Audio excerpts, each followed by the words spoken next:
शासनपति प्रभु महावीर स्वामी को हम वंदन करते हैं। सभी गुरु भगवंतों को तिकोतों के पाठ से वंदन करते हैं। श्रद्धावान भाई और बहनों, आपके अंदर विराजित आत्मा को माजलगांव से सुभाष कोठारी का सादर प्रणाम, सादर जय जिनेन्द्र। अंतगढ़ सूत्र पर मेरा ये 45वां वीडियो है। आज हम सोमिल ब्राह्मण के बारे में सोचेंगे, क्योंकि सोमिल नाम का एक ब्राह्मण था। वह धन धान्य से समृद्ध और ऋग्वेद, यजुर्वेद, सामवेद, अथर्ववेद इन चारों वेदों का सांगोपांग ज्ञाता था। अब सोमिल ब्राह्मण था इतना भी बोले तो भी चलेगा, लेकिन यहाँ पर गुरु भगवंतों ने यह कहा है कि ऋग्वेद, यजुर्वेद, सामवेद, अथर्ववेद इन चारों वेदों का वो जानता था, ज्ञाता था, उसका अध्ययन किया था। क्योंकि गुरु भगवंतों को ये समझाना का है कि वो सिर्फ ब्राह्मण ही नहीं था, उसके पास ज्ञान कितना था ये दर्शाया है उन्होंने। जैसा हम अगर बोले इन मुनियों को 14 पूर्व का ज्ञान था, इसका मतलब क्या है कि उसके आगे अब कोई शेष बचा ही नहीं है। ये ज्ञान की उच्चतम पराकाष्ठा है, वहाँ तक वो पहुँच गए हैं। वैसा ही ये ब्राह्मण ऐसा था कि इनके चारों वेदों का उसका अध्ययन हुआ था, यानी उसका ज्ञान इतना परिपक्व था कि उसके आगे अब कोई ज्ञान बचा ही नहीं, शेष रहा ही नहीं, इतना वो ज्ञाता था। इसका वर्णन क्यों देना पड़ा गुरु भगवंतों का, इसका विश्लेषण आगे के वाक्य में आया है। क्योंकि अब ये चारों वेदों का ज्ञाता था और उसके पत्नी का नाम सोमा था। अब देखो, उसका नाम सोमिल, पत्नी का नाम देने की क्या जरूरत थी? एक पत्नी थी, ऐसा भी बोले तो चला होता ना। लेकिन जब हमारा नाम रखते हैं उस समय वो कौन सा नाम रखना ये हमारे स्वयं पर तय नहीं होता। ये तय होता है माता पिता के ज्ञान पर, उनके इच्छा पर। वैसा ही पत्नी का नाम कौन सा रखना है ये कोई पति के हाथ में नहीं, या स्वयं पत्नी के हाथ में भी नहीं है, वो उसके माता पिता की बस की बात है। इसलिए संयोगवश से उन्होंने सोचा कि मेरा नाम सोमिल है, लेकिन मेरा जीवन बिल्कुल सही ढंग से, जो भी कार्य है व्यवस्थित ढंग से चल रहे हैं, इसलिए मेरा नाम अनुकूल है। और मेरी पत्नी का नाम संयोगवश से सोमा है, सोमश्री है, तो उसका भी मेरे को अच्छी तरह से साथ मिल रहा है। मेरे जीवन के अंदर उसका भी हर समय सहयोग मिल रहा है। मेरे को कोई भी उसके प्रति कंप्लेन करने की मुसीबत ही नहीं है, कोई चांस ही नहीं है। इस तरह की मेरी पत्नी है। तब उसने सोचा कि क्यों ना मैं मेरे होने वाले संतान का नाम भी इसी ढंग से रखूं, स नाम से ही रखूं। जैसा मेरा नाम सोमिल है, पत्नी का नाम सोमश्री है, इसलिए उसने सोचा कि मेरे होने वाले संतान का भी नाम इसी नाम से जुड़कर रखूं। इसलिए उसने अपने पुत्री का नाम क्या रखा? उसने सोमा रखा। आज हम भी देखते हैं माता पिता पुत्र 1 2 3 भी रहा ना, तो हम उनका नाम एक ही अक्षर से रखते हैं। लेकिन अगर समझो वो अक्षर मेरे को अगर समझो दुखदाई होगा, मैं हमेशा परेशान होऊंगा, तो हमने वो नाम बदलना चाहिए। जैसा हमारे घर में 10 लोग रहते हैं तो हम क्या सोचते हैं, हमारे पूर्वज क्या कहते हैं, कौन किसी के भाग्य से खाता है ये बोल नहीं सकते।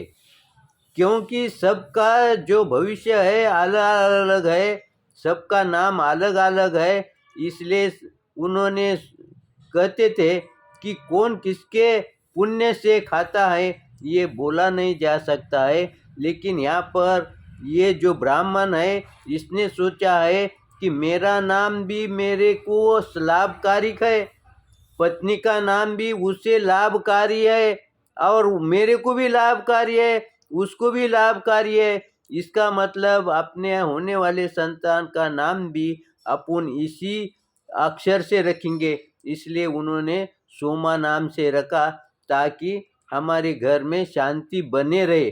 अगर एक आधा दूसरे अक्षर से अगर आया और समझो उसके वजह से मेरे को परेशानी हुई, तो फिर मैं वो परेशानी दूर नहीं कर सकता हूँ, इसलिए वो रिस्क मैं नहीं ले सकता हूँ, इसलिए उसने भी वैसा ही रखा।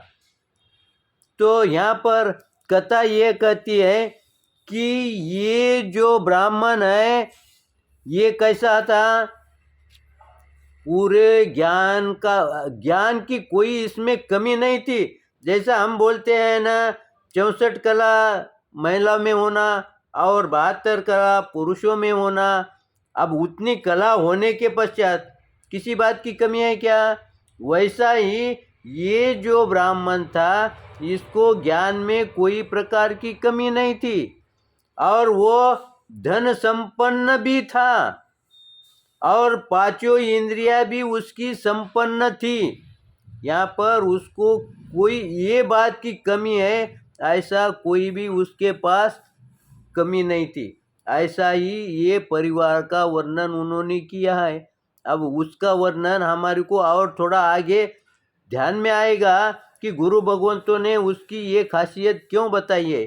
तो ऐसी उसकी सोमा नाम की कन्या ये क्या है, प्रतिदिन खेलने को जाती है, वैसा ही आज भी वो खेलने को गई है, और उसके साथ अनेक प्रकार की दूसरी दासियों से घिरी हुई, ऐसा यानी इसका मतलब दासियों से घिरी हुई है, यानी इसका मतलब वो यौवन अवस्था में थी।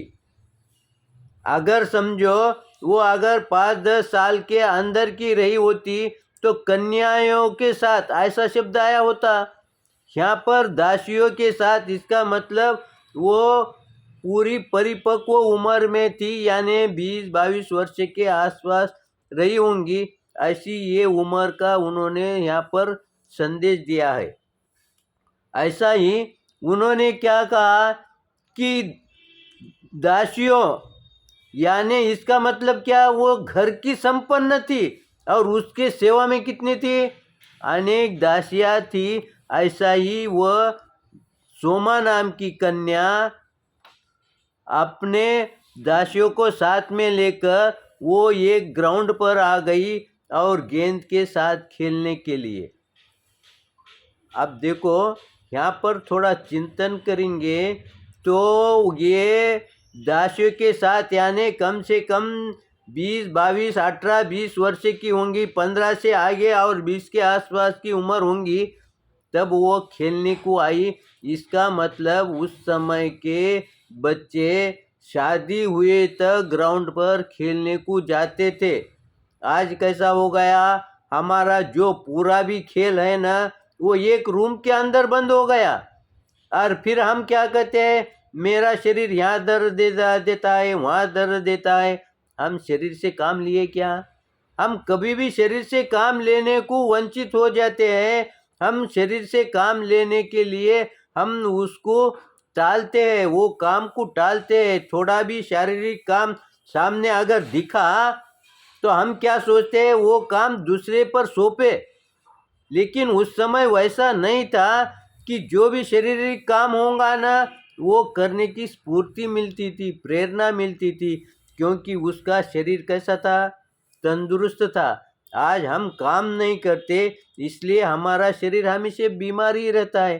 फिर कथा ये कहती है कि ये कथा को अगर समझ लिए तो हमारा मेडिकल का खर्चा बचा कि नहीं, हमारा आर्थिक लाभ हुआ कि नहीं।